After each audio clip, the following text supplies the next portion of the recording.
You're listening to an Awkward Human podcast on the 5x5 network. If you want to find out more about this show and all the other cool stuff that we do, visit awkwardhuman.com. Hello and welcome to the Awkward Human Survival Guide. This week we're talking about... my ex's sister. Cherry turnovers. And good blowjobs.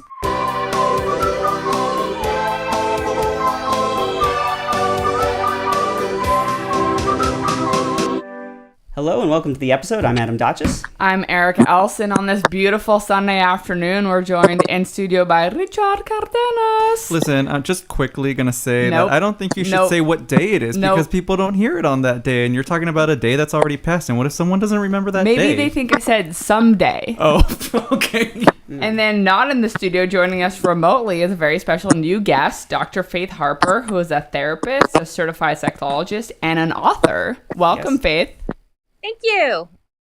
We have a lot to talk about because I think you probably have more in common with our podcast than most of the guests that we've had on before. There's just a lot of stuff. We haven't finished everything you've written, but we've been going through it, and I just instantly felt like you had a similar way of thinking to how I think about a lot of things, and that was kind of cool. So I'm excited to talk about that. But I want to hear more about, I guess, where you come from and your background a little bit so everybody knows who you are and what you've studied and how you arrived at the place you did. Because we're going to be talking about I guess, ways to unfuck your brain is probably the best way to put it because that's the name of your book, one of your books. But also, that encompasses neuroscience and psychotherapy and all sorts of different exercises on how to live better. So rather than me telling you who you are, how about you do that? Sure. I'd be happy to. I love it when people ask me to talk about myself. It's like the best thing ever because that's all I can do is talk. I can't wait to get paid to eat cookies. I really keep trying. But I have to continue this therapy thing for a while. So I am a licensed professional counselor in the state of Texas. My interest is always been trauma work. My dissertation was actually on intergenerational trauma, epigenetics, those kinds of things. So I'm you can tell I'm so much fun at parties. I'm a trauma. I'm the board supervisor, and I taught for a while as an adjunct in academia. I've done SAMHSA Fund research. And was really interested in the effects of trauma, in society. And we haven't been very good about treating things properly, trauma roots. And I've done research in this field, beyond my dissertation. And that was a lot of the work that I did in community mental health. I was running, trauma-informed groups in settings, and I'm in practice now. Most of my clients had significant trauma histories. I went back into certification work. I got my postdoc in sexology, so I am literally a sexologist. Yes, that exists. I did a postdoc in clinical nutrition because I was really interested in how nutrition affects emotional as well as physical health. And all we're really coming together in pursuit of how do we heal, knowing that we're all survivors of life, and a lot of us have trauma histories that have left healed. Sorry, a lot of us have trauma histories that are what? We lost you on a word there. That have healed, and I talk healed. About, okay. Right, the process of when does something actually become a trauma? Because we suffer from things, and a lot of things we recover from. Sometimes we don't, and disrupts the process. And I found in practice that I would explain what was going on with the brain, and it became this running joke. I would call it your asshole speech, and I would take about 5 minutes explaining with clients, like, hey, this is what I think might be going on. Let me explain how the brain works.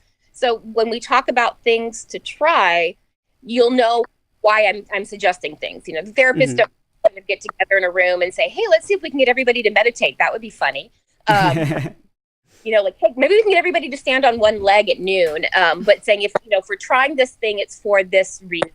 Mm-hmm. If I suggest trying yoga, it's for this reason, or whatever. And that for people, first of all, it was very freeing that this is the physiological response. is an adaptation of the body, that you're not crazy, you're not broken, you're dealing with fuck it. You are a fighter and you're doing the best that you can, and I can help you now that you understand why your body is responding to this. And that was very helpful for people to go, I'm not crazy. Like, I had people come back to me and say, I thought I was going to give up custody of my kids, that I was going to lose my career, that I was just done. And just knowing that all of these responses are normal and okay was very helpful, probably even more than the therapy part. And that's where the book came from, was me sort of writing down the basics of Your Brain is an Asshole speech, which then got expanded out into the book that y'all have today. Yeah, and I like a lot about that approach, because I personally find it very comforting to understand how things work. Once I understand how things work, I feel like I can operate properly in that context. And otherwise, it's just a lot of unknowns, and you're making guesses, and it feels like every choice that you make in life is often just arbitrary, and that's not a good feeling. I think we need and we have some shame and stigma attached to all kinds of mental health issues. And then again, going back to this, how the body stays alive, and it doesn't know how to discriminate. So all it's doing is trying to stay alive, and it doesn't know that you're actually safe. And this is trauma memory, is really good. You're not broken. You're not fundamentally fucked up. You're just a survivor, and you adapted, and these adaptations aren't working anymore. Okay, so we were having a little trouble with the connection. We switched over to audio with Faith so that you can hear her and it doesn't cut out quite as much. So hopefully that will continue to work better. But Faith, where did we leave off? Do you remember? Because I can't remember what happened 5 seconds ago. Yeah, we were just talking about where the book came from. Mm-hmm. And that it actually came from my work as a therapist, and sort of the stuff that I would tell clients about trauma. I have a question a little bit more about you than your patients, but as a therapist dealing with people who come to you with their trauma, and you're helping them, how do you kind of protect yourself from kind of absorbing a lot of their trauma that they're giving you? Yeah, that's a really good question. And I'm getting really bad feedback right now. Oh. Let me see okay, that's better. So I'm relationally trained, which it adds another layer of it too. Relational cultural theory says that people get better in relationships. So, in my original training, in my original work that I was doing back in the 90s, we very much wore our white coats, and, you didn't even tell people that you had kids. The only thing you were allowed to have on your desk was a picture of like your cats. Mm-hmm. And then, we sort of changed that model, which I really appreciate. And so in my further training, it was that you have this relational approach that people get better in relationships, and you have to be authentically connected to people in order for them to heal. So you do have to put yourself out there. It's not just me going in as a professional, but me going in as a person who is there to hold pain with you and be in that process. And it can be a lot of the things that I do, or I am a big fan of yoga. I do a lot of meditation. I've had a formal practice for over a decade. I do a lot of self-care, and I'm very, very protective of that. But one of the big things too is just remembering that I have a lot of gratitude for the work that I do, that people are coming in to see me in a not very good place, maybe the worst place they've ever been in their lives. And they're trusting me to sit and hold space in that process. And if I approach it that way, with this gratitude of seeing people fight for their lives, that's very helpful for me being able to get through that day in and day out, rather than seeing the pain, but seeing the survivorship of it. I think that's a really good way of looking at it. Another thing on the trauma front, which I think is kind of one in your book, that's where things kind of go back to anyway, but it's a common theme in general. I think it's something we'll be getting back to during the show quite a bit.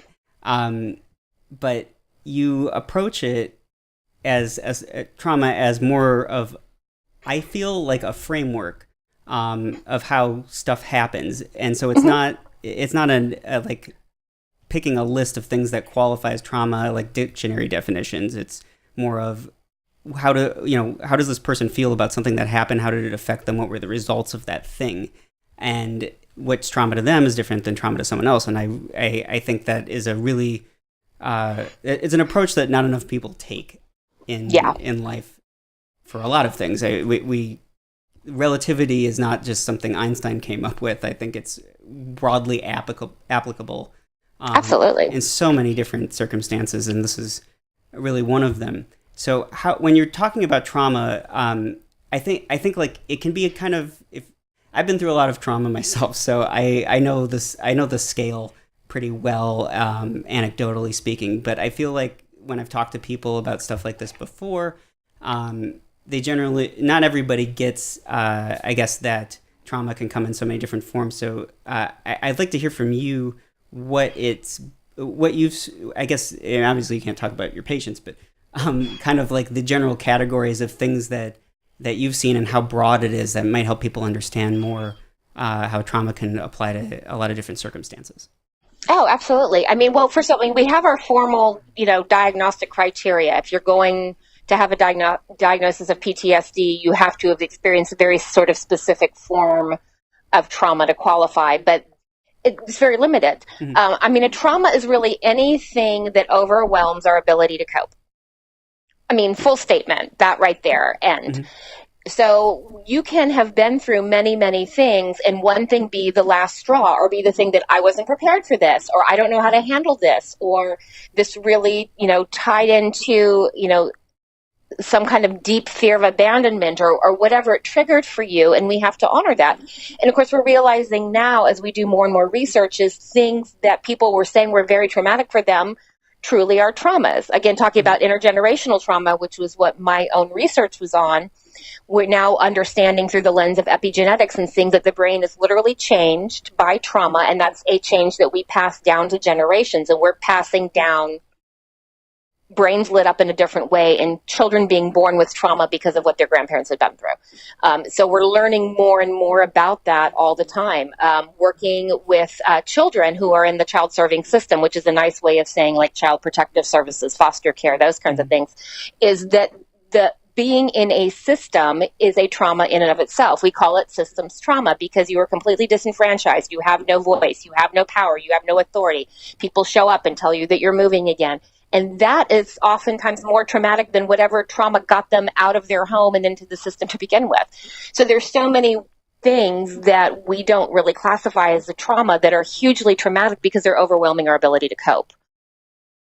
I have a question. You said that something that's happened to your grandparents could affect you when you're born. Yes. I used to have this recurring dream about Hitler trying to kill me on my birthday. Is this why? It could be. In fact, there's been two big groups that have been studied in terms of epigenetics. One are indigenous peoples, and one are survivors of the Holocaust. And it's interesting. My husband's grandmother actually was a survivor of the camps, and actually had the tattoo. And my father is Choctaw, so we have epigenetic trauma in both of our lives. But some of the research done in that has been specifically for that, and looking at what has happened to children, grandchildren, great grandchildren of Holocaust survivors. And there's a lot of that going on there. And there's a book specifically about that you might be interested in called It Didn't Start With You. And it talks about how sometimes our trauma reactions are actually coming from our epigenomes having been lit up by the trauma of family members. And I think, as I understand it anyway, I am not an expert on this specific area, but as I understand it, it's when stuff gets kind of passed down through your genetics, it's a fairly small part of your actual experience in life. It informs things, but it doesn't determine things. But also, I mean, it's not like when Erica, the way you asked the question, to me kind of sounded like, oh, you have this dream, so are you just dreaming something that happened to your grandparents? Oh, no. I was thinking more like, did that fear come to me because my whole family was afraid of Hitler and had to leave Europe? Yeah. Yeah. And I think that's kind of it. I guess I wanted to just clarify by asking, is that kind of how it works? Is it the sort of thing that there's this lingering emotion that, that the brain, because of neuroplasticity, is changing, and then your DNA is not necessarily exactly what it was on day one, for probably right. several Well, and obvious what reasons. it is you have a wired fear response that we tell ourselves stories in our sleep. We call it dreaming. And your brain is somehow processing those sort of passed down. You have a heightened fear response specifically to that, and that's how your brain is trying to make sense of it. And that's what dreams are, is we're trying to figure, especially dreams we remember, something there's we're working on, and that your brain is trying to make sense of this fear that it's never seen in real life. And I mean, we used to talk about how so much of the DNA in our body is DNA, and it turns out a lot of it is epigenomes. The good news is, and they're saying, oh, well, guess what, Erica, you're fucked because your family was afraid of Hitler.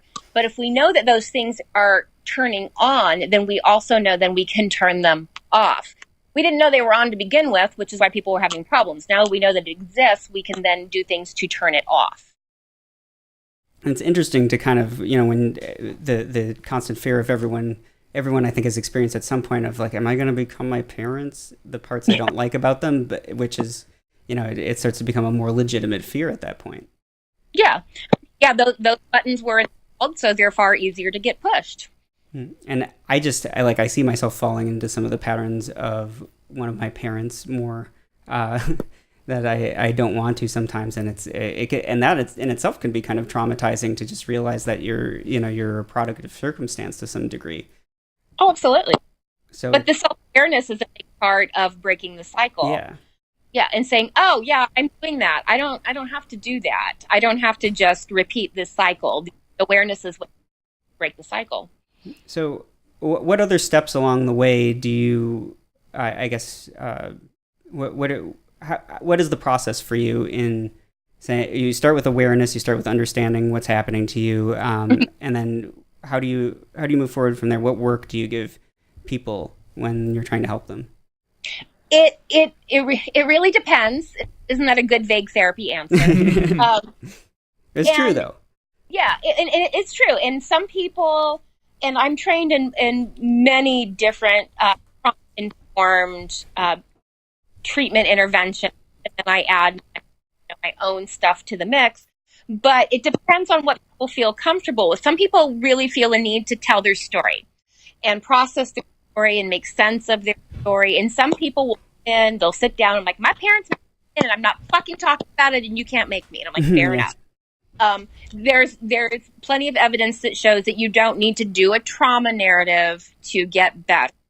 And so I sort of have to move what makes sense for the individual that I'm working with to help their healing process. So like you said, we do a lot of psychoed, explaining what's going on. Usually the next step is teaching a lot of really good, like distress tolerance type coping skills. So when this comes up, being able to manage it and showing yourself that you are in charge of the situation, that you can feel these things but not react.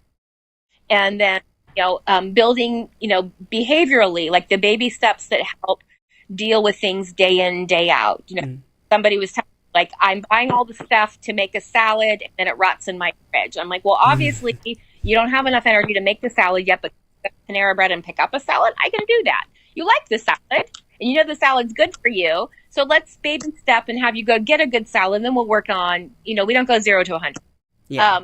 And then for some people, doing the trauma narrative is a very, very important part of that. And, we do that in a very contained way once they have built the process. For other people, it's about dealing with the effects in the present. And so we're really building on, so when this comes up, packing the story, how do we deal with it in present situations and deal with it in relationships? And sometimes it's a lot of really practical coaching skills, which is why I ended up learning more about sexual intimacies, because it would come up in people's sex lives, which makes sense. And that's something that will bring people to therapy. So a lot of the coaching then becomes about work in sexual intimacy and how to take control of your sex life back if that's something that has been taken away from you because of your trauma. I have a question, and I'm not really sure how to ask it, or I'll just like kind of throw it out there and see if it becomes a question. We'll make sense of it. Yeah. So one of the things that I'm curious about with trauma and kind of like the healing process is what I guess what's kind of the difference between someone who can heal through their not through their trauma, but can kind of like get some treatment and kind of move past their trauma versus someone who can't or is doing the work, but somehow it's still like a recurring thing for them? Or is that something that just kind of lives on in everyone? I think before you answer this, Richard just reminded me of the question I was going to ask, because there was something that you wrote that when you're going through the list of potential trauma things, the one that you noted was most important was the people who have, or at least the one you wanted us to reread, is that people have trouble talking, which I'm doing right now, but talking about them themselves, or sharing or communicating, like, and their insecurities, emotions. I'm struggling for the word, but I think know what I'm saying. And I think these two things are in some ways kind of the same, but you tell me. Yeah, I mean, there can be a big connection there. One of the things I talk about in the book is, why do some people recover and some people don't? And we know that when we have a big traumatic event, about 2/3 of the time, people recover. We create sort of a new normal, and because we've all had terrible shit happen to us. And sometimes the thing that has bothered us the most is not the biggest thing. And so there is something that goes on that disrupts the healing process a portion of the time. And I mean, there's some things that, some traumas are obviously going to be worse than others. Sometimes if we have had a history of a lot of other traumas, especially if a lot of bad things happened to us when we were younger, that makes us more likely to experience PTSD later.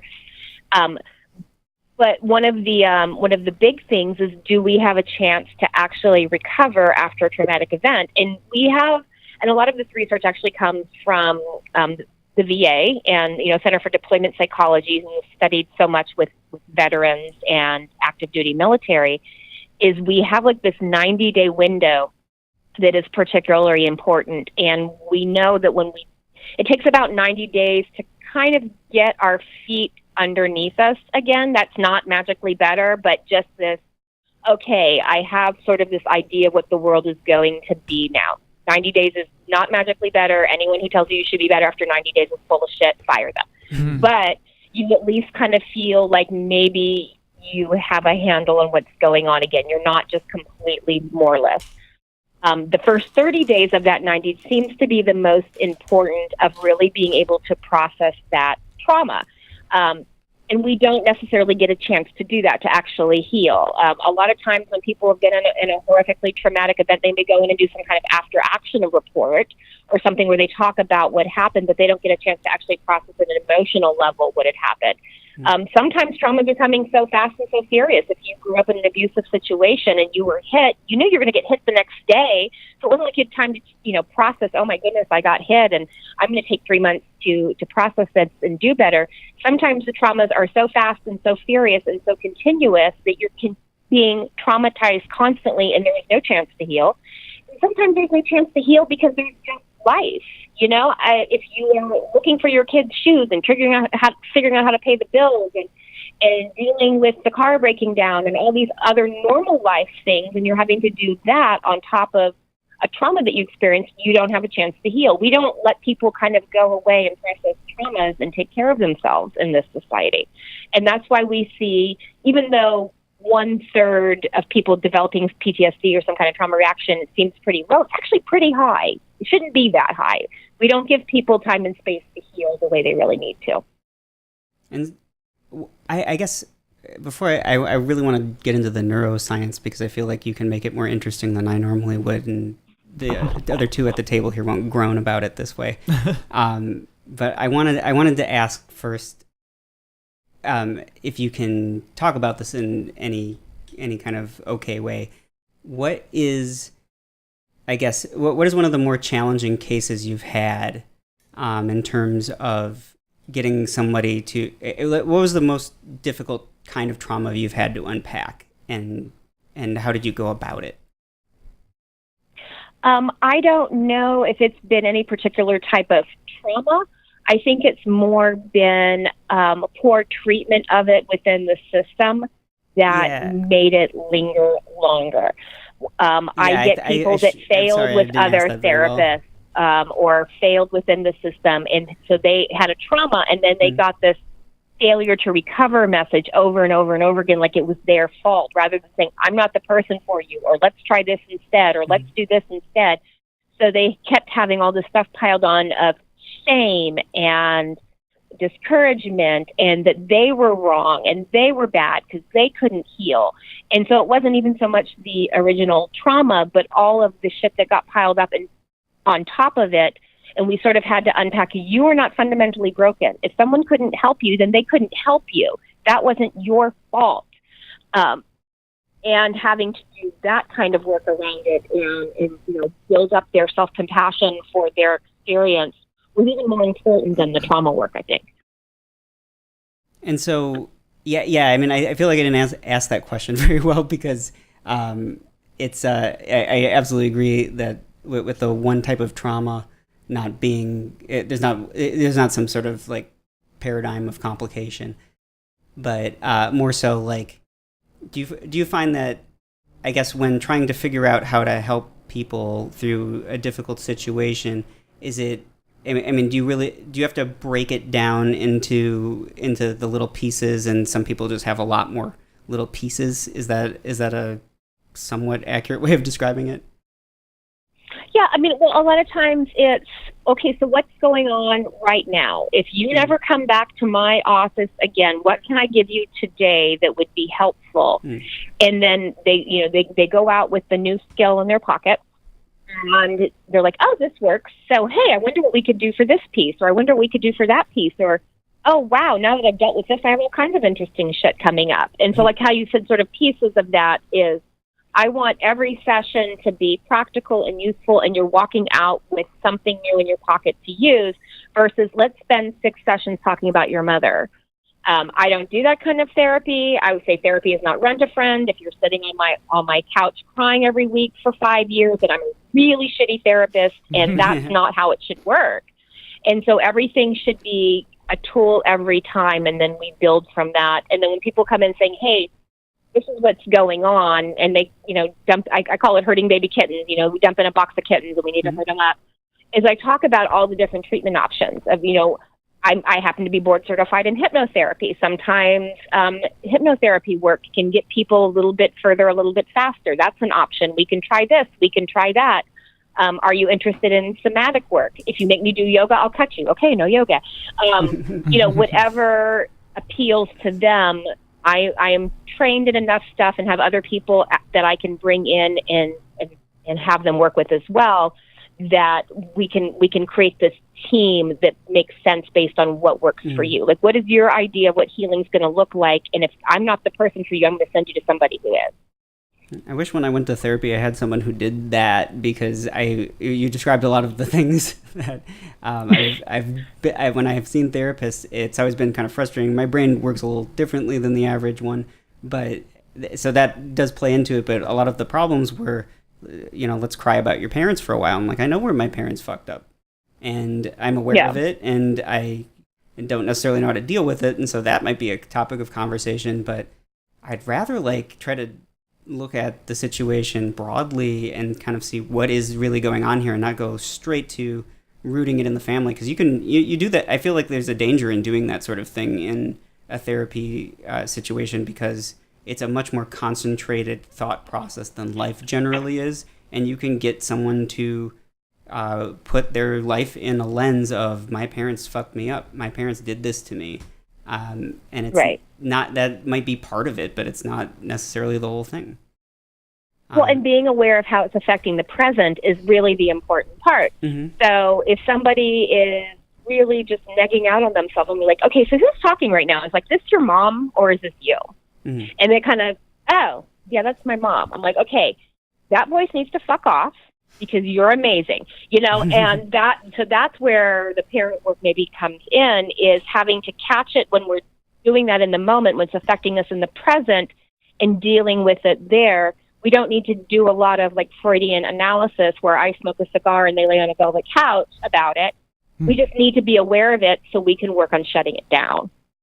That reminds me of something that you wrote in the anxiety book, where this is what I'm thinking, because I was going to bring that up too. Yeah, where you kind of said that we have this tendency to look at something that we are not doing well, or that we have failed at, and immediately say to ourselves, I'm a failure, instead of okay, that didn't work. However, I'm good at this other stuff that I can kind of use and show that I am not a failure and that I am good at stuff. That I really appreciated that part of that book right there. That sounds like something you would appreciate, Richard. Yeah. I had a question related to parenting. So, like, a lot of times on TV shows or movies, when there's a character who has kids and is a therapist, the kids are always like, "Don't therapize me, mom," or like, "I'm not one of your patients," or whatever. How do you deal with separating that aspect of your life when parenting your kids? Well, it's funny. There was, in some of the media that we used in the book, there was a quote from my son that said, "Everybody thinks my mom is cool. She's not cool. We either had to talk about our shit or go to therapy so we wouldn't have trauma reactions." She's not cool. The important thing there is I'd be their mom. And when they needed therapy, they went to a therapist. And I may have forced that more than another parent necessarily would have. But they didn't need me to be their therapist.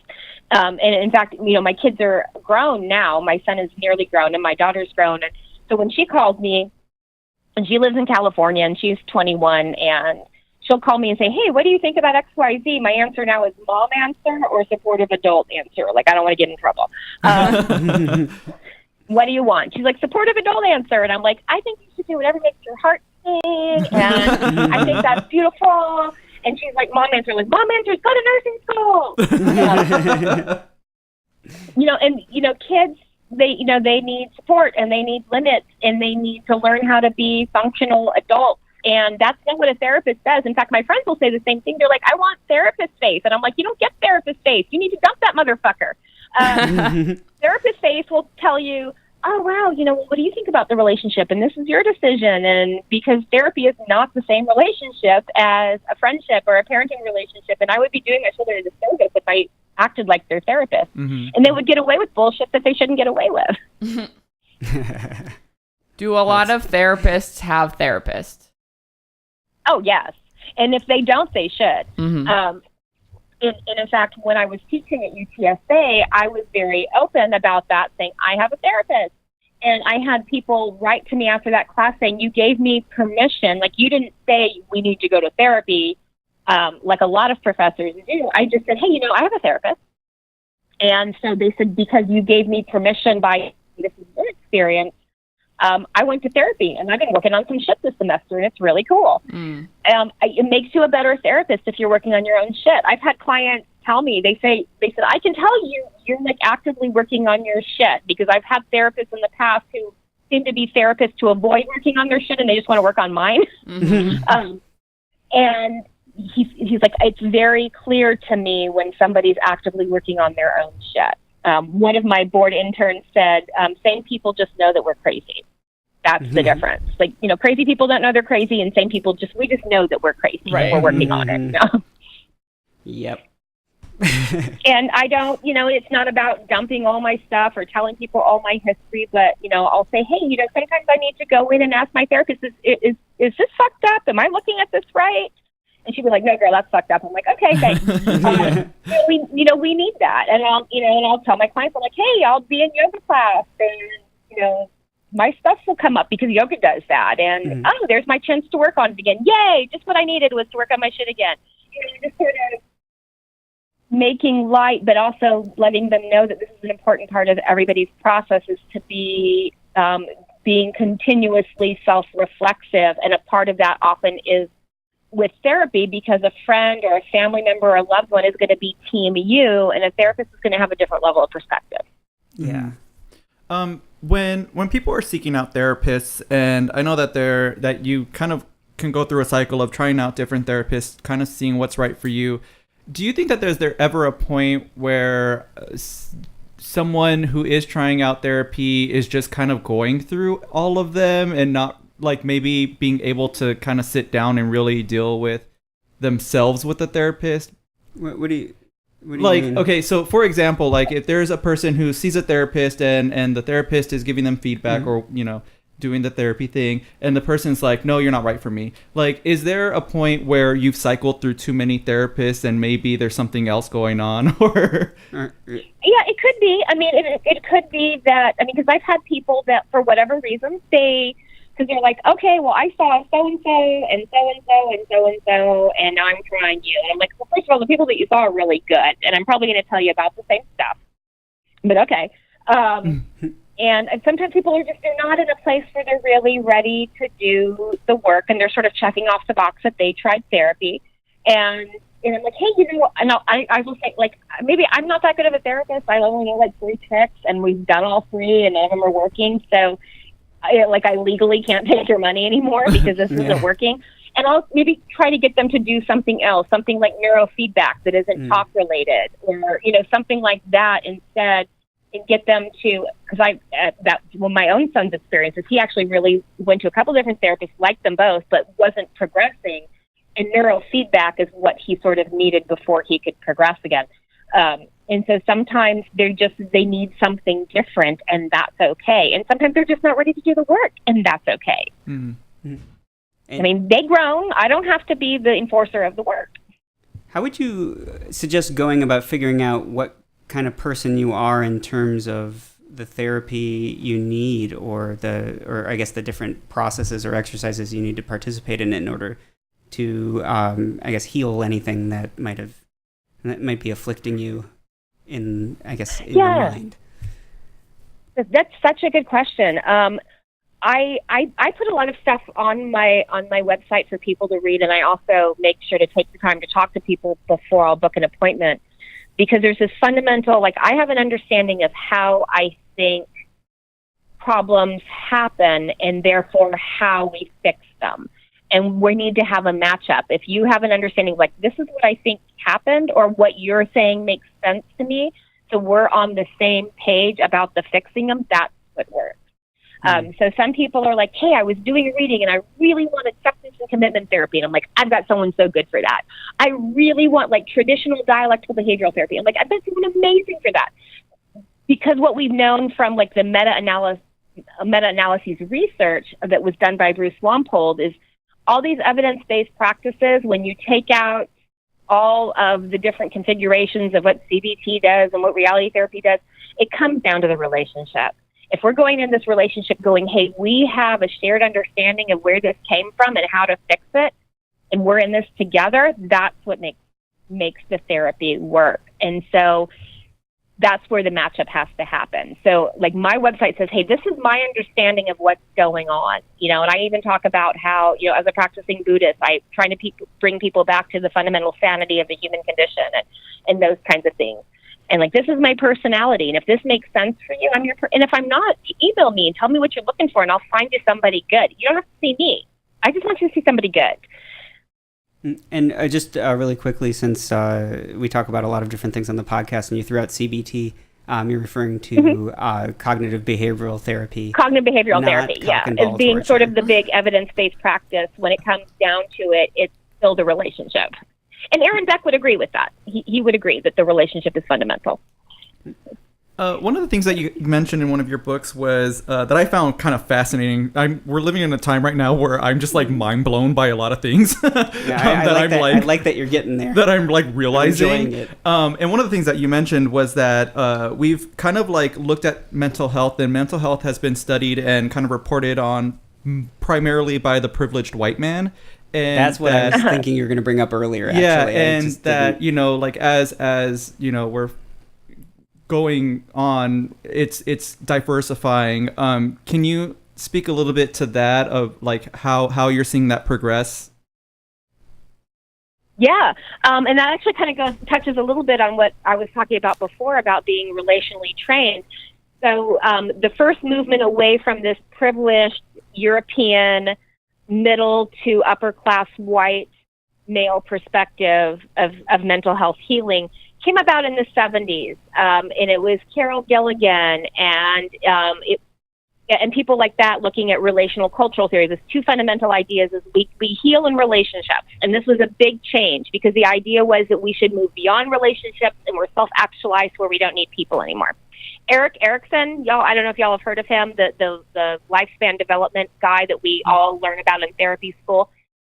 He did not have a father. He changed his name to say that he rebirthed himself. He was Erick son, and he was self-actualized to the point that he didn't need people anymore. Like this was our model. And so it took women coming back and saying, well, okay, so you're saying that we're less than because we're the keepers of relationships.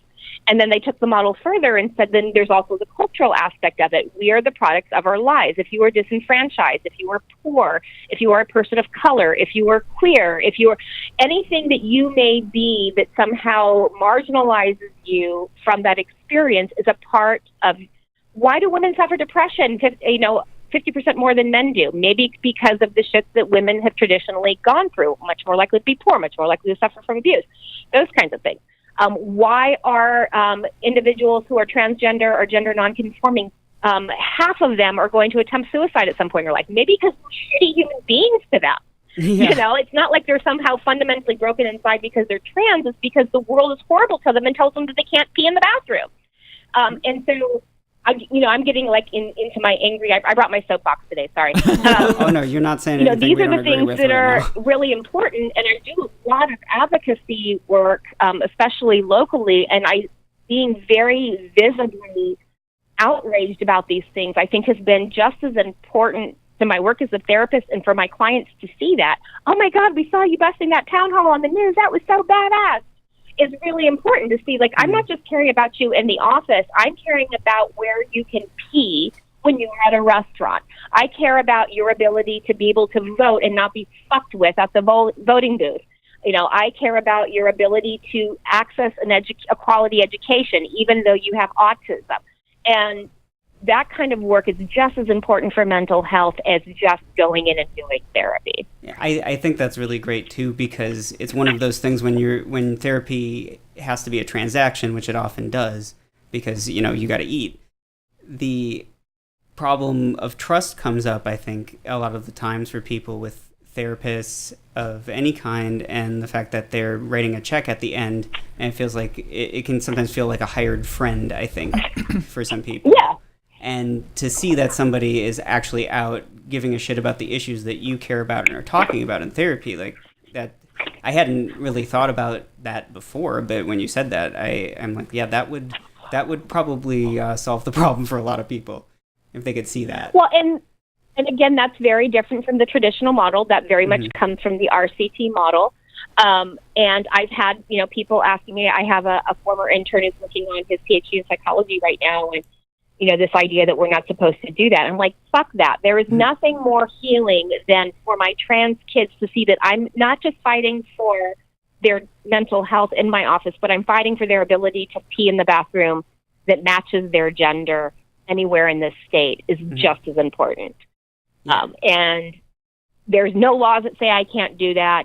I have conservative clients as well. And I know, and it's not about, shaking my, finger in any, in any particular client's face and telling them they're right or wrong. But I feel more empowered when I'm out fighting for things that our society needs. And I think that makes me a better therapist. And I've had a lot of people right now feeling very disempowered in the system. And so sometimes part of the therapy is finding ways that they have voice again. And a lot of that comes from some form of political activism, whether it be, body positivity stuff, or it doesn't have to be, storming the Capitol, but where do you have voice and power in a system that has been done everything to take away your voice and power? How do you find that again? Can be just as important as healing as doing a trauma narrative and coming up with a good coping skill. And I have to, there are a couple questions. I don't want to get off topic, but I have to ask both of these. One, how is that difficult to do in Texas? That's my first question. To be screamingly liberal? Yeah. Yeah. That is the really good thing about having all the letters after my name that I have, is that I have a lot of privilege associated with that. And I am small and I am female and I look unassuming. And so I call it, my dear friend Naomi Brown, she and I do a presentation together called Sneaking in the Front Door, Using Cis Privilege for Trans Allyship. I can get into places that other people can't get in. And people hear me because I'm Dr. Harper. And so I use that privilege. And I'm fortunate. I'm in San Antonio, which is one of the Blue Islands of Texas. Austin and San Antonio are fairly blue. Like, we have one of only 3 LGBT youth shelters in the country. We're pretty good. Not great, but we're pretty good. So first of all, we have good resources here, not as great as maybe like San Francisco, but we're good for Texas. And then I have a lot of power and privilege to continue to make things better. And so if I have to use that. Those things are a gift. I have to be aware that, hey, people are going to listen to me, because if I go in and, hey, let me tell you what's going on with the brain, I've studied this shit, they're much more likely to listen to me, unfortunately, than the trans woman of color. But if they listen to me, maybe then I can get them to listen to her. And that's great. I that sounds like such a challenge, but I'm glad that you're doing it. I always think of, I have this, it's hard to fight for something a lot of the times because it's easy to get worn down. And and sometimes when I see other people doing it, even though I have a tendency to fight for stuff a lot, even though I don't know, it just always seems it's so much more impressive seeing someone else do it, and I'm like, oh, I couldn't do that. But then sometimes I do it. I think sometimes we all do it and forget that we're capable of it. But in your context, I'm like, oh gosh, I don't know if I would have made it in Texas. But at the same time, Texas is like surprisingly diverse and interesting, and has all. You look at a different part of Texas, you get a very different view of things. I found the more and more I learn about the state and its people. This is a completely different question I'm going to ask right now. I got to know the answer to this for personal reasons, personal curiosity. You mentioned when you were talking about Erick Erickson that he rebirthed himself, and is that, I don't know about him. So I mean, is that something that he created? Well, yeah. I mean, sort of the idea, the original ROGs of psychotherapy, Freud and Jung and Erickson and all these people. The idea was you reach the pinnacle of humanity when you were completely self-actualized. Meant that you didn't need other people, that you were just beyond these needs, and which of course made women lesser than men, because women were the caretakers of relationships. Until RCT came along, and literally people were saying, no, I don't think that's how it works. I don't think that's how people get better. Now, neuroscience is backing that up. We are seeing now that brains are hardwired to connect. We can actually see the brain activity this is going on, and that we were right all along. But this idea was that you weren't well unless you didn't need anybody, and you're kind of above it all, was sort of our original idea. To the point that, Erick Erickson actually changed his name to show how he didn't need his father, and he had rebirthed himself, and he was Erick, son of Eric. And most people, even in my field, don't know that story, and they're like, oh, that's kind of fucked up. And I'm like, it's fine, but it just says so much about our field and the roots of therapy, and just being aware of that's fine, that's our history, but we need to be hyper aware of that we weren't informing our stories with the diversity of experience. And we were presuming that if you didn't have that experience, you were wrong and you were not well. Yeah, and the reason I asked about it is because when you said rebirthing, it reminded me of the Candace Newmaker murder. I don't know if you're familiar with that or not, because I just learned about it recently. But, was that from the rebirthing therapy? That one? Yeah, where she died when they were sitting on her. Yes, which is illegal now. Yeah, thankfully. Yeah. Sitting on her? Well, and we've had, and his was metaphoric, but yeah, we've done some fucked up shit in our field. And this idea that was going to somehow cleanse you when you were just going to come out new and fresh, which is kind of a nice idea until somebody dies. And it's now illegal. And so, of course, we're having that same fight now with sexual orientation change efforts, which we call reparative therapy, but I won't call it that because it's not therapeutic. Because even though you may not literally die in the moment because they have you wrapped up in sheets, people are killing themselves over it. And so that's the fight that we're having, and it is illegal in some places, in some situations, was if the therapy is causing more harm than good, it shouldn't be allowed. And of course, I live in Texas, where it was added to the Texas Republican Party platform a few years ago as an ideal form of therapy. And I was the president of the Texas Association for LGBT Issues in Counseling, and we wrote a 50-page rebuttal to that. So, yeah, we've been in the heart of fighting that specifically, this idea of certain therapies are absolutely just fucking not okay because people either die, like in that situation, or they kill themselves because of the effect of the therapy. Yeah, and Erickson, I have to imagine, never intended things to go down that road, but it's one of those things where it's like we're really, like you were talking about earlier, when breaking down things into pieces, that is really something I think people are generally quite bad at, because we look at, and the way that you talk about in your book too, we look at kind of like we decide to do this, and then we try to do it, and then we suck at it, and then we have our amygdala response that gets us down in the dumps because we're seeing failure when we try to do something where we don't know the pieces, we don't know the steps that we need to go through in order to get there, and then we just judge ourselves because someone else did it and we didn't, so we're not good enough anymore. And it's one of those things where it's like, it seems like, Erickson maybe had a good idea that worked for him, but didn't realize the relativity of applying something so broadly without thinking about it in context of each person individually.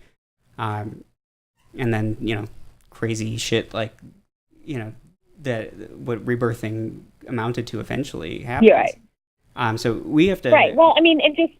Yeah. Yeah, we have to shift into questions sort of think things for out. the listeners in a second. Yeah. I wanted to just ask you really quickly, as if this is something we could do quickly, but we'll try, to talk a little bit about the neuroscience of the brain and how that puts all of what we've been talking about in context. Because I love that you put that in the book. I think that's super important. Yeah, I think I've had so many people say, "Oh, nobody ever explained it like that to me before. Why not?" And I'm like, probably because it's. I tried to endeavor to explain it really, really simply and take stuff that's usually explained in very complicated ways and academic papers with words that I swear people fucking made up. And it can be explained simply, and it's really important to do so. Essentially the brain has these three components. We have the prefrontal cortex, which is our thinking brain, our brain that's able to anticipate, and the one that's taking in information. And then we have our middle brain, which is our emotional brain, the limbic system, the amygdala, and then we have, our brain stem, the fight, flight, freeze, response brain. That's the part of our brain that is supposed to keep us alive. And all three parts work together. But what happens is we think that we're a failure if we are triggered, and I'm using the word trigger in the therapeutic intent. Trigger not meaning somebody said something that upset you, but triggered as in something caused you to remember a traumatic and very adverse event, a smell, going down a street that you had a car accident on, something like that.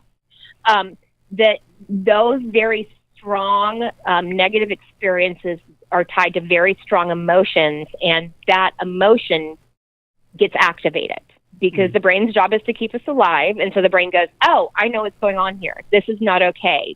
This is something that hurts us. We need to get out." And people think that we're supposed to somehow strong arm our own brains into submission. And the thing is, we can't. And I say it's like yelling at a tape player. Once you push play on the tape player, yelling at it, saying, "Oh my God, I hate Nickelback, stop, stop, stop," isn't going to stop the tape because the tape is just doing what it does. Sorry, Nickelback fans. Does anybody like Nickelback anymore? I don't know. And so this idea that we're supposed to somehow wrestle control from the older part of our brain, whose job is to keep us alive, isn't going to work. We have the capacity to negotiate, but we don't have the capacity to control. And so once the fight, flight, freeze response gets activated, we are doing what we need to do to survive. And I go into great detail in the book about how all three work and what's going on and what kicks in what time. But the idea is that you're not wrong for having those things activated, and the fact that you're trying to wrestle control away from a system that's designed to keep you alive is why it's not working. We have to negotiate. We have to build good skills that we can go back to, so we're not just screaming at our tape players every time the tape is playing. The tape is just doing its job, and our brain is very upset because we're very ungrateful, and it kept us alive. And, there was something very bad going on in that grocery store, and I did everything in my power to get you out of there, and I don't know why you're being so ungrateful. I call it Gladys Kravitz's brain. if for anyone who remembers Bewitched, they had the nosy neighbor, Gladys Kravitz, who was always looking out the window and screeching about things. And I take it as whenever that stuff gets triggered, is treating it like it's Gladys Kravitz. Sometimes she has really important stuff to say. Sometimes she's like, oh, well, don't forget, that the trash needs to go out Tuesday instead of Wednesday because it's a holiday. And you're like, thank you, Mrs. Kravitz. And sometimes she's full of shit. And sometimes she's like, there is a black man on the street, and I'm pretty sure he's a racist. No, Mrs. Kravitz, he's my friend. And so we have to treat the amygdala like Mrs. Kravitz. Sometimes there's important things to tell us that we should be paying attention to, and sometimes she's freaking out about everything, and it's not based in the reality of our current situation. That was remarkably concise. I was worried asking this. I always end up with I save those ones for the end, and then I'm like, oh shit, we gotta move on. But wow, okay, good job. Okay. Well, that's why I say it's my 5 minutes of brain science. It's literally I think that, and people go back and read the book because they're really interested in why sometimes do I freeze instead of fight or whatever. That's in there. But that's the basics, is that it is something that is programmed in us to keep us alive, and it is what it is, and we can't fight it into submission. We have to negotiate with it using, we need to try to keep that other part of our brain online so we can negotiate, because it's sort of an incomplete evolutionary cycle. There's amazing things that the human brain can do, and some things that we're not great at yet. Yeah, that's for sure. I'm hoping, with the continuing study and the work that is happening in psychotherapy, and the fact that it's becoming less and less stigmatized as we go, not as fast as I think a lot of us would like, but nevertheless, it's getting there. We will actually be able to get a lot better and be better to each other. So with all that in mind, let's try to put some of this to not to use. Sounds like we're not putting it to use already, but in context of some people's problems that we have that I put aside. I knew we were gonna have a long conversation today, so I only have we're only answer 2 questions, but we have one little update I'm just gonna blow through really quickly before we get into the question, because Eric has been looking for these Apple turnovers, right? For a long time, and someone wrote in saying, I'm not sure if this mystery has been answered for Eric or not yet. My fiance is also obsessed with cherry turnovers. After months of searching, we found them. They're available at Walmart in the States. Love the show. Thank you, and I'm sorry to inform you that they're Apple turnovers. I just found that out myself today. No, I texted you back about it when you told me. Oh, you were like, I have to tell you right now about this update, and I was like, cool, I want Apple turnovers, and then you just ignored that. Yeah, no, I don't think I got that text because I was thinking this morning, why did Eric never respond to that? But are they? We don't know if this is. It was a Pillsbury brand in Canada, right? Yes. So what I'm hoping is that if Walmart has cherry turnovers, maybe they have Apple turnovers. Yeah. So we still have some investigating to do, but whoever you are who wrote in, let us know if you have any more details on this. And to specify, just in case this is different and it's not just a different flavor, the ones I'm looking for came in a small tube. They had a little, how do you say this in English? A sachet of apple. like them spilling out in a picture? No, it's like a little baggie that contains something. Oh. Like a packet? Yeah, I guess. A little packet of apple filling, and then a smaller packet of frosting. And you would pop the tube like you would a crescent tube. You would assemble it like a crescent, but you would fill it with the apple filling, and then you would drizzle it with the glaze. This is now like the 4th time you've described how to make these. Well, you know what? They're not getting it right, so I'm giving them the information again. Well, there you have it. Apple turnovers. Yeah, this is why you're never going to find them. Okay, so let's answer some questions. I'll start with the one from Caitlin. Since we did not get to this one last week, Caitlin, I'm very sorry you had to wait so long. But here we go. And Caitlin says who she is, so I'm not gonna read that now. All right. Anyway, here's the question. I need help. So my boyfriend and I were talking last night, and he asked me if I would be okay with giving him a blowjob. We both turned 16 in less than a month, and we've been dating for about 6 months, but this is both our first relationship. I told him yes, I don't have a problem with it, and would be chill to try it. My question is, how do I give a good blowjob? Oh. Yeah. Finding a private place isn't really an issue. Both our parents work late every night. Any tips or suggestions for doing oral? So, Faith, I want to ask you before we even start answering this question. What happens what happened? Do you ever run into a situation where you have to treat a minor who is asking you for sex advice or is having trouble with sex? Like, how do you answer that? Because that's a tough situation to be in. I do treat some minors. I'm not working in children's behavioral health like I was in the past, but even then I would get pulled in sometimes because I was the person who specialized in that. Generally speaking, the parents that bring their kids into me are aware and are wanting their, even if they're maybe not super, super comfortable with it, going, hey, this is apparently what my kid needs, is they have these questions, and so I want them answered properly. I mean, the parents are aware that that's, some of the things that we're talking about. I was actually one of the zines that I've written and I co-wrote with one of my former interns, Bonnie Scott, is called Woke Parenting. And part of that is having really open conversations. And that's going to be turned into a book as well, because people really responded to it as how do you even have these conversations with your kids. In fact, I think I took all the fun out of it for my kids because it was just really open information. And so with, somebody like that, I would say to talk about what the age of consent is. In Texas, it's actually 17. So are there things that you could get in trouble for being 16? Yes, this is the reality of your situation. I'm, just being aware of that, and then being super, super aware of, STIs and things. And I would talk about all that stuff first before actually getting into details about where they could get more information about getting a blowjob. Yeah, because normally we answer a lot of these questions for adults, and because adults are in a position a lot of the time where they make it into adulthood without learning about how to do certain things in sex well, or at least thinking that they're not. And it's fine to, throw advice at an adult, but then you're into that legal area of, I don't want to advise a child to do something that's not legal for them to do, technically, even if I may disagree with it being illegal. Right. Because I think probably at 16, it's a little silly if you're not able to make that decision, but it's, that's my opinion and is not the law. So, right. In Caitlin's situation, and so that was always a caveat. That's something that my kids heard, especially my son, because in Texas, even when because the age of consent is 17, so even when both teens were under the age of 17, like two 15-year-olds or 16-year-olds, there were still times where the male part of the couple was still, charges were pressed against them for statutory rape in Texas. But they have Romeo and Juliet laws now, don't they? Or does that not happen in Texas? I'm sorry, say that again? The Romeo and Juliet consent laws, that hasn't, I thought that came to Texas, but it's been a while since I've done that research, so I don't remember specifically. I have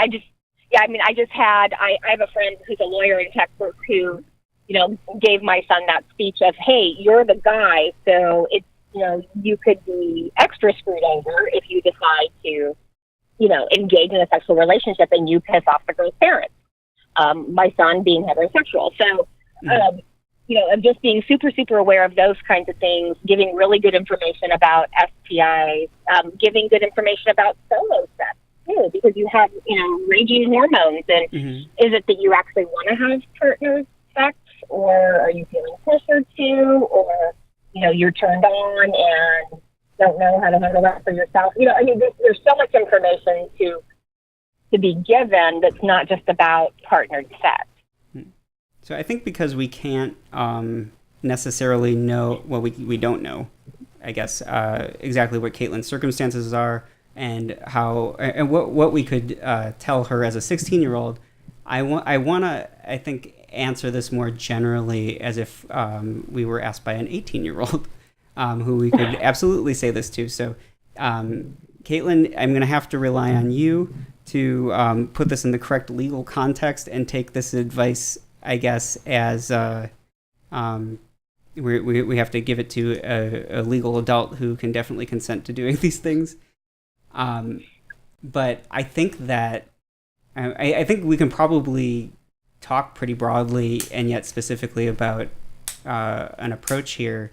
I think that, and Faith, you probably have quite a few things on this topic as well, being a sexologist.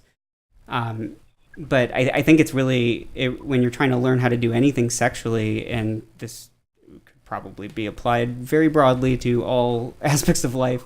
You kind of got to communicate with each other, try things, and check in like, hey, is this good, or like, am I doing a terrible job here? I mean, I think at the core of trying to figure anything out, that's a good place to start. What is everyone communication, active consent, and enthusiasm. I actually, so I teach classes at the Love Shack Boutique here in San Antonio. One of the classes I teach is a blowjob class. Mm-hmm. And one of the biggest things is just enthusiasm. Do something because you enjoy it and you're excited to give pleasure to your partner, and that gives you pleasure. And that's a really important part of it. And there's really good resources out there. There's actually a How to Give a Blowjob zine that Microcosm has. Scarletine gives really good information about sex in general and sex toy. Erica Moen and Matthew Nolan webcomics have really good information as well. So there's good quality information rather than falling down the rabbit hole of Reddit craziness, where you can learn things and learn about what's safe and appropriate for you. But the big thing is doing it because you feel ready and because you want to, and pleasing your partner is something that gives you pleasure rather than something that you're pressured to do. It's important whether you're 16 or 66. Erica and Matt are the OJoy sex toy people, right? I'm sorry? Erica and Matt, they're the OJoy sex toy people, correct? Yes. Yeah, okay. I was like, that sounds so familiar. I couldn't remember who they were. Awesome. Okay, I'm gonna have to go back and find them all, but we're gonna put all that stuff in the show notes. But we actually talked about Scarletine last week, so if I forget that one, it's in the show notes for episode 203. Everybody, if you want to go check that out. They even have like a download checklist that's very thoughtful about figuring out if you feel that you're ready for sex. And it's a very thoughtful way of looking at it. It's not shaming, it's not stigmatizing, it's sex positive, but also letting you think about what's important to you and what do you value here and what is it that you're wanting out of this experience. Yeah, that sounds great. It's nice that our all these resources exist. When I was online as a kid, it was just kind of chat rooms, and you were lucky if you got somebody who was a nice person. I mean, very, very lucky. So it's God, I wish I had some of this stuff. But then again, there are a lot of other things I'm sure we can imagine that kids have to deal with these days at school or growing up in general that I don't think I would trade for a lack of, for more information, because I got it eventually. Absolutely. I was lucky to grow up in a pretty decent time, or safer time. But anyway, Richard, Erica, do you have anything to say about blowjobs before we move on to the last question? I mean, I guess it depends how specific we want to be. Well, being specific to I would just vague, say, non-existent person. I would just agree with what you two have already said. It's kind of like a communication thing when you're starting anything new that you've never tried before, that you're like, don't go so aggressive, I would say. Right. You want to kind of work your way up to all that stuff. But again, just be educated on, your STIs and all that stuff, what the risks you will be taking when you do these acts. How you feel, what you feel comfortable with, what you don't, and what you're going to say if you discover that you're uncomfortable with something in the moment, or what you're going to say or do, and how you're going to return to that place of comfort. No is not negotiable. Don't be afraid to ask your partner what feels good, even like while you're doing it. Variety is good. I feel like porn often portrays blowjobs in like a very specific way. That's just like maybe quantity over quality. So like trying different areas and different techniques and like talking about what's good and like what works for the person. Unless it's Richard though. Because you don't like me asking you, does that feel good? Does that feel good? No, I don't like talking during sex at all. Just suck my dick. Even like the first time you try something? Stop talking. Yeah. Usually, for me specifically, like I let the body do the talking. I guess. I've like learned if I don't signals. like something, then I'll like push back against it or something. Like if I'm receiving a blowjob, I don't like it. Like usually, I'll like grab the person's head and let's do something else Yeah. or something. Like I don't know. Like Well, there are moments where I feel like that should have happened. It hasn't. So I don't know. Sometimes, there's just some. Well, now we're getting. I guess if it was the first time I was giving someone a blowjob and they just moved my head off their dick, I would be offended by that. No. I don't mean like literally push it off their head and be like, time to go. But like okay, let's like excuse me, sir. Like maybe like bring them up and then we start making out and do some, and then leads to something else. I don't know. Like I've never been the type to be like, that feels good. Do some more of that. Like I don't know. It just feels weird to me. Like, I know it should. Maybe just like shift the head over a little bit. I'm not that into molars. Right. But anyway, okay. So we're good. I've made fun of Richard now, so we can move on to the next question. Thanks, Richard. You're welcome. Erica, you're up. This person is anonymous and says, "Yo, what's up, guys? I'm an 18-year-old bisexual female. I'm only on episode 195. Oh no, you've only listened to 195 episodes. How dare you?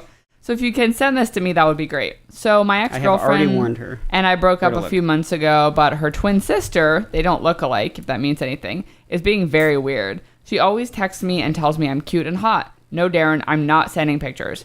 And flirts a lot, but then talks about how straight she is. She tells me all the time that she would date me if she weren't straight. Am I the only one who finds this weird? Do you think she's really straight? What should I do about this? Just let it happen or put an end to it? Thanks for your advice." I have a lot of opinions about this one and what I think is going on, but Faith, what do you think? What do you think is happening here, and what should she do? Well, if this is the twin sister of the ex, is that what I heard? Yes. Yeah.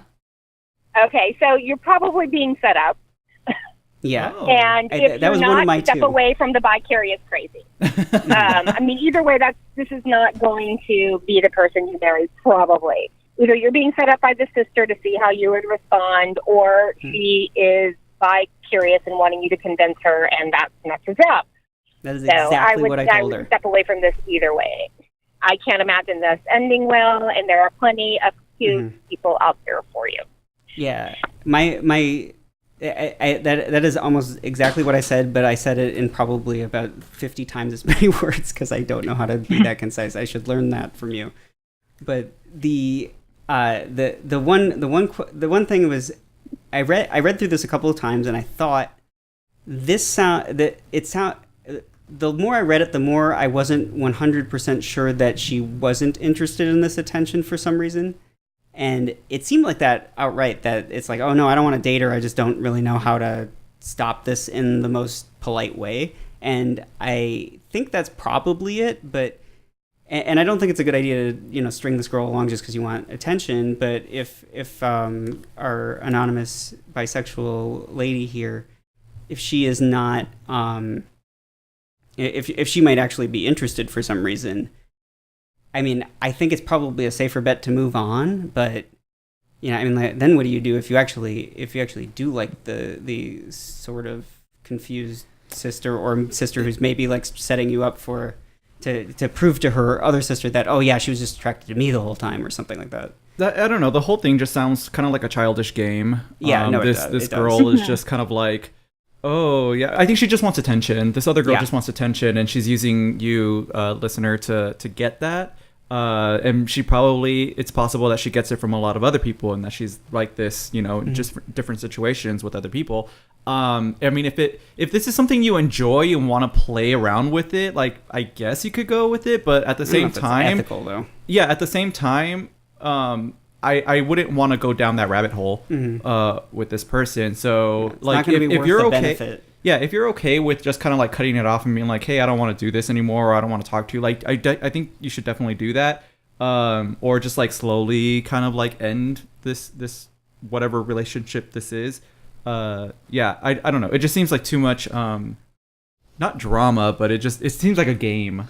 Yeah, I mean, I would say yes, this seems weird, and no, I don't think that she would just be a regular straight person texting about like, oh, well, if I were straight, like, no, people don't really do that. Like, people don't text people regardless of their orientation being like, oh, if only I was a different orientation, then we could go out together. Like, it would be maybe less weird if you were gay, she was a man, and they were like, oh, if only you were straight and we could go out. But like, this whole scenario just seems like a bunch of bullshit. Yeah, it does. And it probably is. Yeah, she's wanting, to check off that box that she, did that, or trying to see what.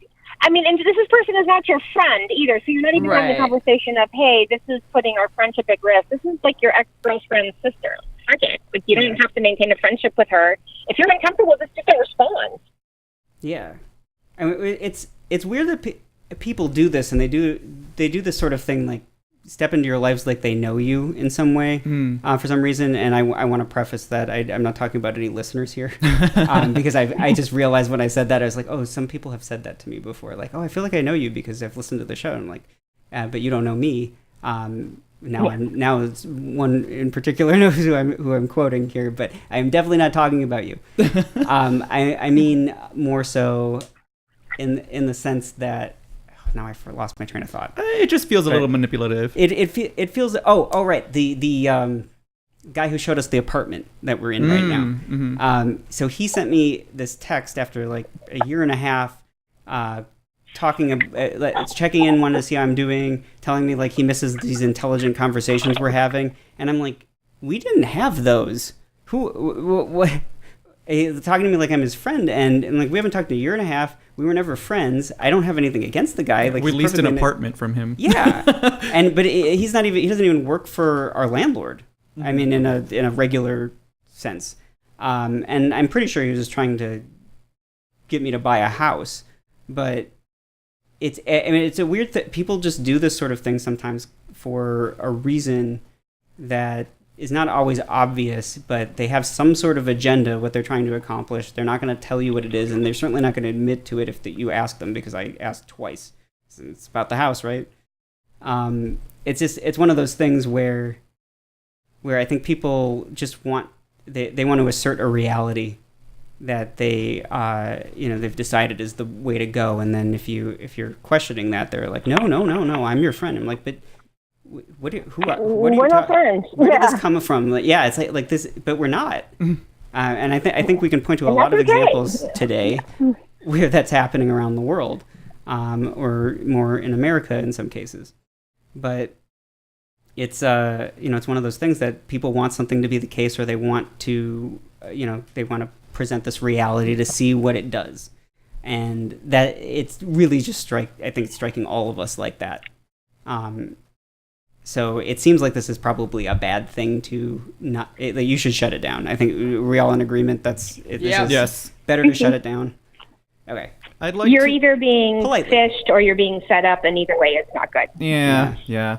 And I'd like to go back, and I've thought about this a little bit in my head and want to clarify something I said. Oh, wow.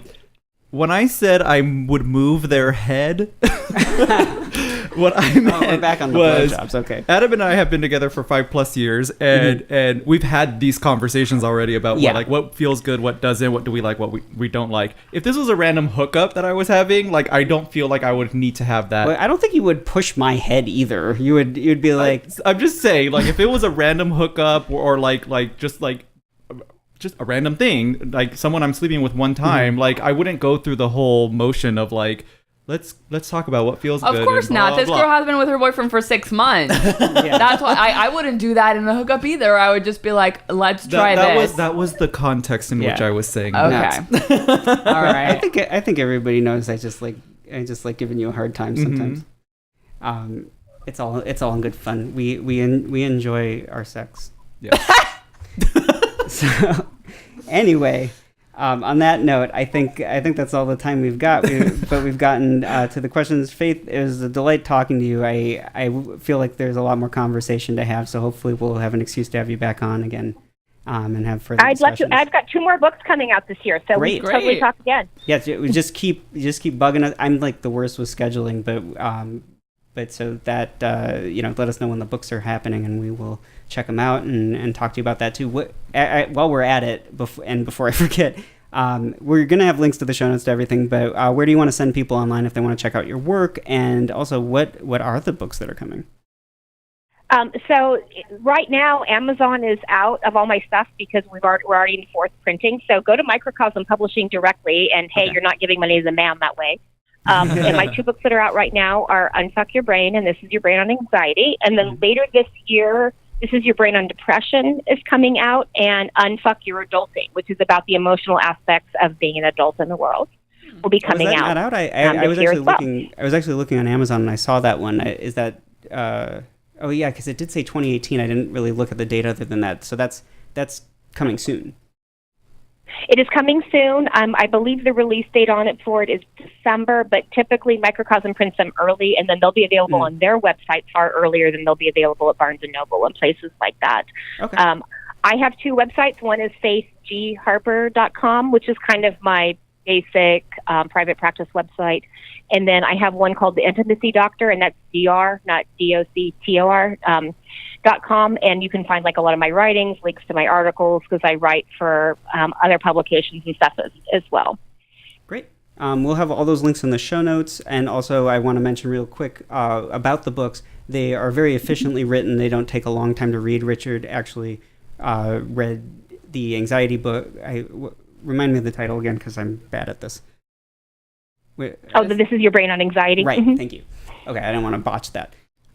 Richard read that in how long did it take you? Like an hour and a half? Yeah, maybe. Quick, and the great thing about it too that I loved was that it was written in a very casual way. I felt you put a lot of pop culture references in there, which I really appreciated. Yes. You used a lot of cursing, which I really appreciated. But it's done in a way to help the like non scientific person to understand what you're talking about, and it made me want to go back and read the whole thing again, because I feel like I could take more in from another read.